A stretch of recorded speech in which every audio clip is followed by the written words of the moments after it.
Hello and welcome back to another video. Today I'm enjoying the lovely weather down in Dover in Kent, the southeast of England. As I'm doing so, I can see a Class 395 Javelin train heading towards London St Pancras on Southeastern's high-speed services. Whilst doing so, however, later on during the day, I also found a Class 375 Mainline unit heading to Ramsgate via Dover from London Charing Cross. And that got me thinking of an idea for a video. So, I've come down to Dover Priory station to find out and show why Southeastern High Speed is a better way to travel to London from Kent. So, without further ado, it's time to get this show on the rails. Dover Priory station was initially opened in 1861 as a temporary terminus of the London, Chatham and Dover Railway. It later became a through station in November 1861 with the completion of a tunnel through the Western Heights to gain access to the Western Docks area. Located directly opposite the station is the Priory Hotel, which, contrary to the name, is a bar and live music events venue. Just to the left can be seen a disused building and a car park. Unlike the exterior of the station, the main station concourse is rather small in size. Here we can see a ticket kiosk which appear to be closed today, as well as barriers for the automatic ticket gates. The station is managed by Southeastern, who also provide all of its services. From the ticket barriers, it's a rather small walk onto the main platforms. Dover Priory has a total of 3 platforms. Platform 1 is for services to Charing Cross and St Pancras International. Platform 2 is for services to Ramsgate via the Kent coastline, and Platform 3 is for services to Victoria via the Chatham Mainline. Our first train of the trip is a Southeastern Mainline Class 375 Electrostar unit, which consists of 8 carriages and is bound for London Charing Cross. However, we will only be going as far as Ashford International, as from there we will be changing to one of Southeastern's high-speed units. However, I thought first it would be best to get acquainted with Southeastern's mainline trains. Our calling points for the service are Folkestone Central, Folkestone West, Sandling, Western Hangar and Ashford International, with an expected journey time of around half an hour. The Class 375 trains were originally built between 1999 and 2005 by both Adtrans and Bombardier Transportation of Derby, with a total of 140 units being built, with 28 being converted into Class 377s for Southern. 112 still operate with Southeastern today, in a mixture of 3 and 4 car services for both their mainline services as well as a few branch line services. Well, our train is now here, so time to board and take a look around. As always, we start from the rear of the train, and from here we can see that the seating consist is 2+2, featuring a mixture of airline style seating as well as bay seating with tables, suitable for long distance services these trains run. A bit of a tip when walking through the corridors: if you want to open the doors with minimal effort, just wave your hands in front of the sensor above. Moving to the front of the second carriage of the train, we find ourselves in first class. This is a similar scenario to the Gatwick Express and Southern, where it's just standard class seating with a first class headrest attached. The third carriage features a wheelchair accessible area and a PRM specified toilet. I forgot to mention that the second carriage features a standard toilet, which I'll be checking out later in the trip. We are now heading into our fourth and final carriage, although that's not quite it. Our set today is 2 4-carriage sets coupled together to create an 8-car set, and as such you can walk between both units thanks to the interconnecting corridors. Well, anyways, that's it for the walkthrough, so you know what time it is? That's right, it's time for me to take my seat and hit the Iron Road. So let's get rolling to London.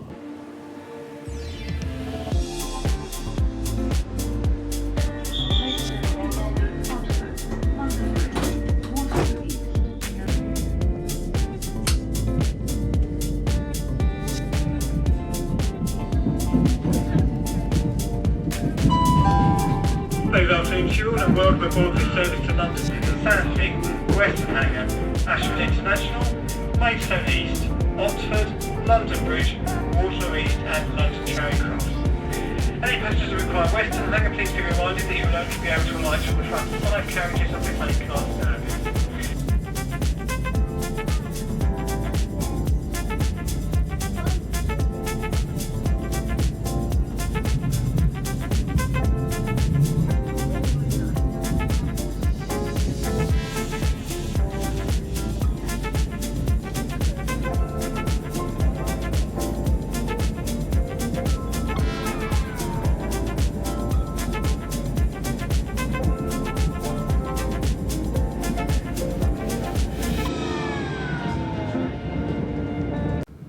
Taking in this gorgeous scenery along the Kent coast and the glorious weather that accompanies it, we are now passing through St Pancras, a local nature preserve located just outside the suburbs of Dover.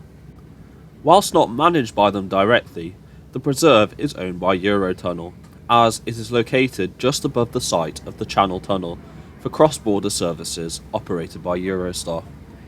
Further along St Pancras, we can see the famous White Cliffs of Dover in full view, which are symbolic as they face mainland Europe from the English side of the English Channel, so they are a really good sign that you're on your way home.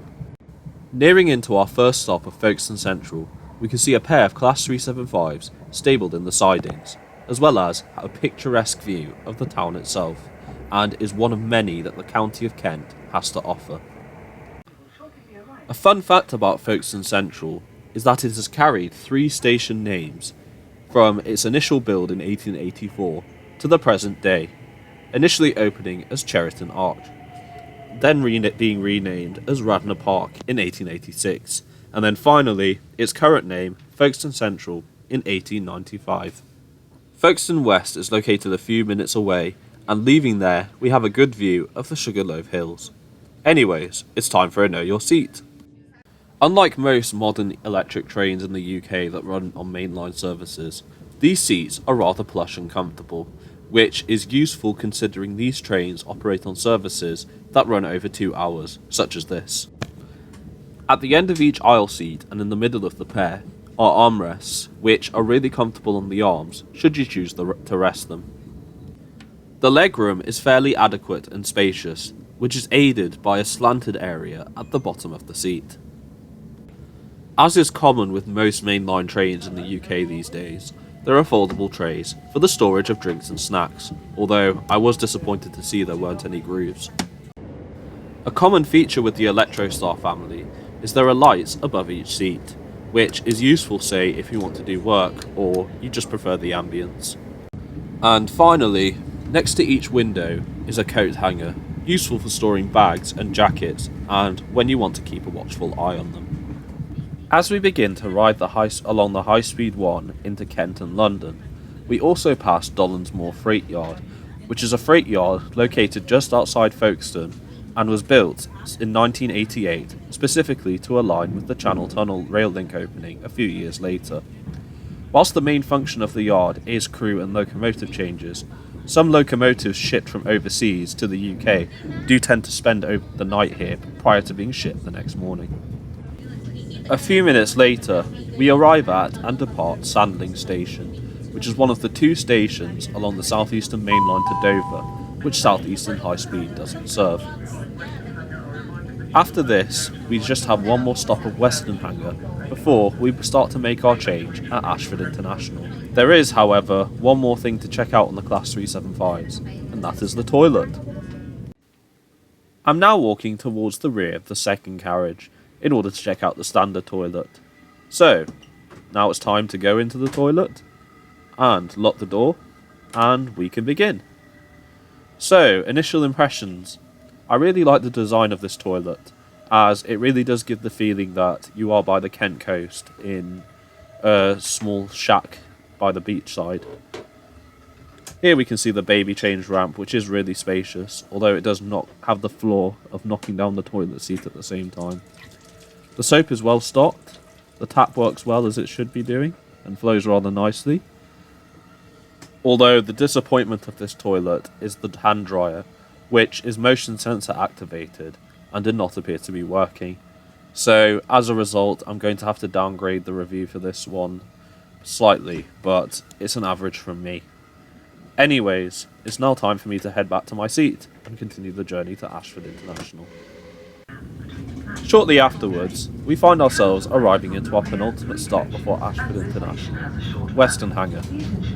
Western Hangar, as can be seen to the right, is located directly next to the Highspeed 1 line, and as such, I really do need to make a return here at some point, as I really feel like I can experience the Eurostar running at their full 186 mph speed limit as it approaches the Channel Tunnel. One thing I did forget to mention is that Southeastern mainline services can operate up to speeds of 100 mph, although This is a speed limit imposed on all Southeastern Mainline services, including Southeastern Highspeed services that operate on this portion of the route. This is due to the 750-volt DC system used in the UK. So, conclusions. Overall, I have to admit that the Southeastern Mainline service is a really good product, and it does provide a cheap and efficient way to get from London to Kent. However, it does fall foul in a lot of areas. For example, the provision of first class, which isn't even first class, the lack of power sockets and USB sockets, as well as the lack of dryers not working properly in the toilets. As we pass Ashford Depot, where Southeastern's high-speed fleet is heavily maintained, and the mainline fleet is stabled on occasion, this brings us nicely into the next part of the video. So, it's time to disembark, and welcome to Ashford International.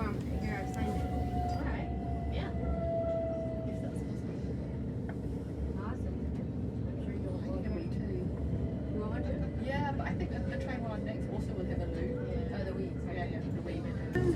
God, I hope he doesn't. Yeah, I know, for your sake, for everyone's sake.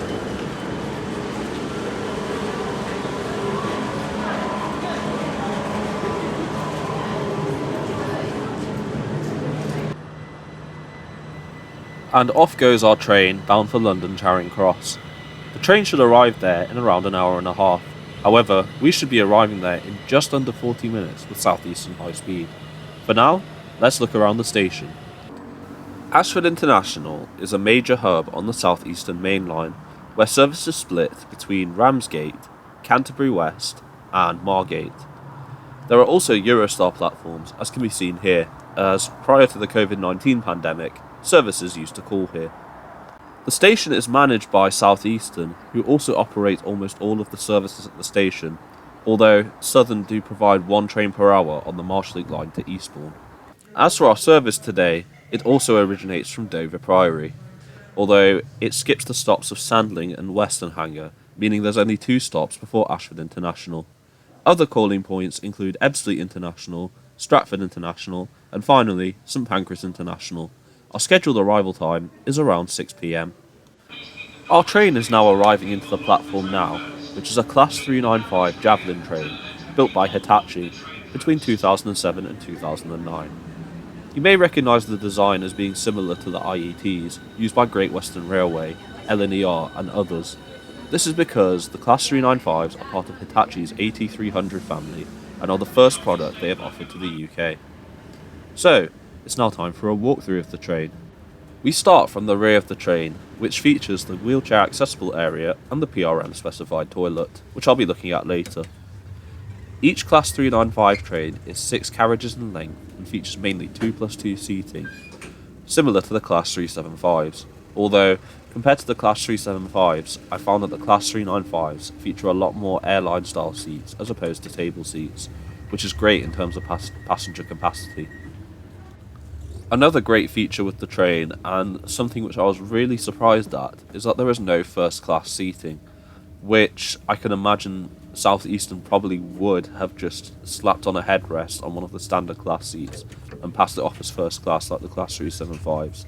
Although, with a premium product such as the high-speed service, which operates up to 140 miles an hour, you would expect it to be better if there was a first class offering present.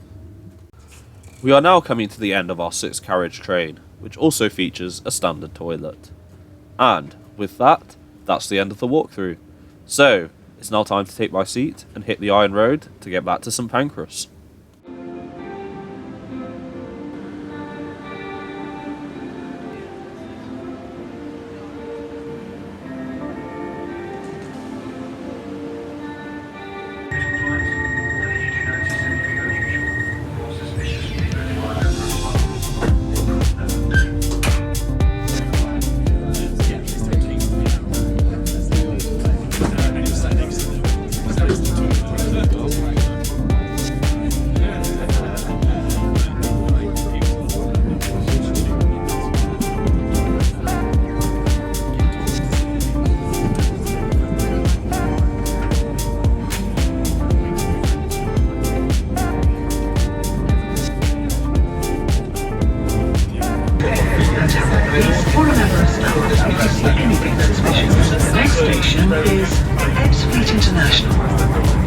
Southeastern's high-speed trains are an anomaly on the UK rail network for a number of reasons. The first of which being is that they are currently Britain's only regional high-speed trains, which I can imagine will change in the coming years as the HS2 opens. Secondly, despite many of Southeastern's fleet having dual voltage capability, such as the Class 377s and some 375s, Southeastern's high-speed services are the only services where this is required, running on third rail DC between certain destinations in Kent and Ashford, and between Ashford and St Pancras on AC overheads. Well, I guess it's time for a Know Your Seat now.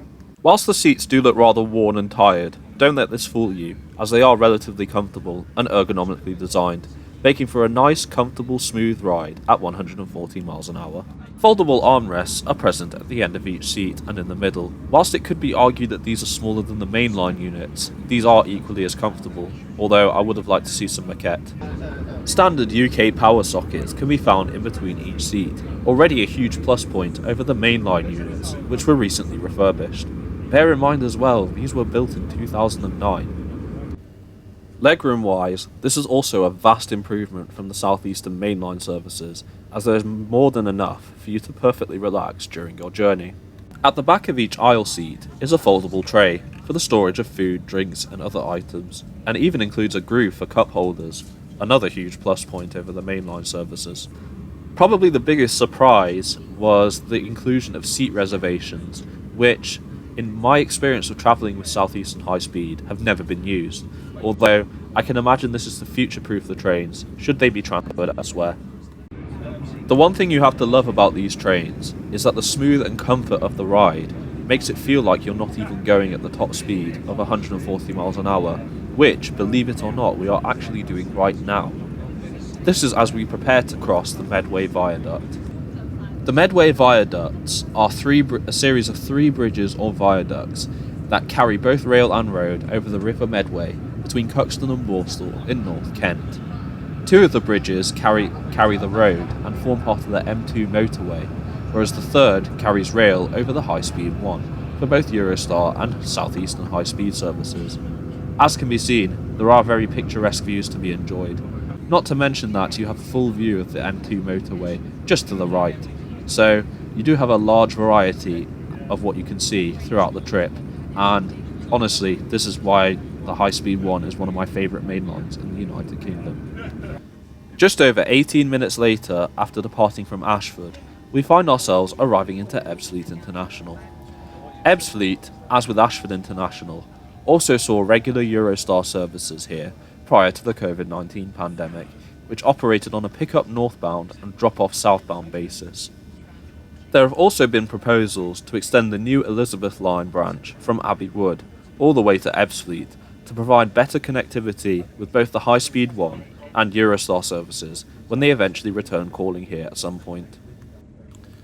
Shortly after leaving Ebbsfleet, we find ourselves passing the Dartford crossing, which, with the main piece of infrastructure consisting of the Queen Elizabeth II Bridge. The crossing connects the A282 road between Thurrock in Essex and Dartford in Kent, and I'm sure you'll agree it is an absolutely impressive piece of infrastructure. Perhaps another favourite point of mine on this route is running alongside the C2C network just to the right, which runs between Grays and Barking. Right now, we are currently passing Raynham. Whilst it may not seem like we're going that fast, the other side of the spectrum may beg to differ. Passing through Dagenham Docks, the final station on the C2C network we connect with, we now approach another tunnel into Stratford International. However, there is one more thing we need to look through, and that is the toilets. So let's go. Right, it's time for me to check out the accessible toilet, as that is something I didn't check out on the mainline unit last time, and it's the closest one to me. Right, door locked, we can begin. Initial impressions, does seem clean, however there are a few dirt marks in places and toilet paper on the floor, although there is worse. I have seen worse. The taps work well as they should. Oh, and there's a button for the dryer this time, which is actually really good, and it works as it should as well. So that's a thumbs up from me. Much better compared to the mainline units. Right, time to go back to my seat. Shortly afterwards, we find ourselves arriving at our penultimate stop before St Pancras, Stratford International, which, despite the name, does not actually have any international services calling here, nor did it have any call here pre-COVID. There were plans, however, during the 2012 London Olympic Games to have some Eurostar services call here.